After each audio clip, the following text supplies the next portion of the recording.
Quelqu'un te drague aujourd'hui, directement la semaine qui suit, c'est ton anniversaire, c'est ton téléphone qui est gâté, la moto a cogné ta grand-mère, elle est à l'hôpital. Vous ne vous faites même pas respecter. Faites-vous respecter un peu, vous les filles là. Vous voulez montrer partout que vous êtes des chats express. Vos corps sont des yangos. Vous avez des petous, allô. Vous voulez montrer aux gens que vos corps sont des sites touristiques. Tout le monde est à monter sur toi. Vous avez quel problème même? Si tu disais à ce dragueur là ton prix directement, il allait mieux te respecter. Parce que tu assumes ce que tu fais. Au lieu de ça, on te drague aujourd'hui, directement le week-end qui suit, c'est ton anniversaire. Non, vous n'êtes même pas respectueuse. Respectez l'intelligence des gars qui vous draguent là. Lui, avec ce genre de comportement, les hommes ne pourront jamais vous prendre au sérieux.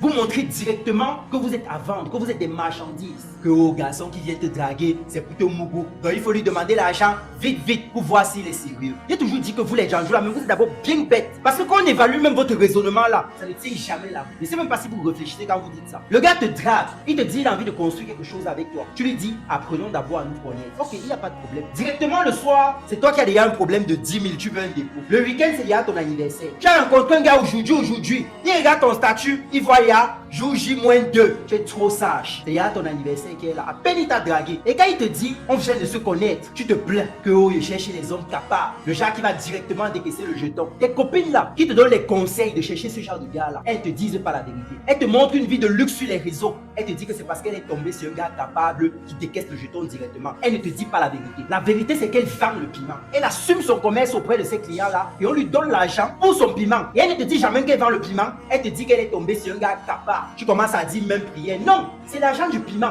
L'argent que tu vois s'exhibe avec sur les réseaux là, c'est l'argent du piment. Il n'y a pas de gars suffisamment fou qui vient de rencontrer une go et il donne des grosses sommes d'argent sans contrepartie. Non, ça n'existe pas. Elle vend le piment. Si on lui a donné l'argent, c'est pour le piment. Mais elle ne peut jamais te dire ça. Et toi, tu veux faire la même chose. Bêtement, tu ne vas jamais trouver ce genre de gars. Si tu veux un gars sérieux, tu vas devoir prouver que toi-même tu es une femme sérieuse avec de bonnes valeurs. Vous pensez que la vie c'est facile ou quoi? Je vous ai toujours dit que la vie s'y finira par vous enseigner beaucoup mieux que les enseignements que vos coachs féministes vous donnent sur TikTok. Les émotions, c'est pour les faire. Ici, on parle cru. Abonne-toi si tu as le cœur de supporter la vérité.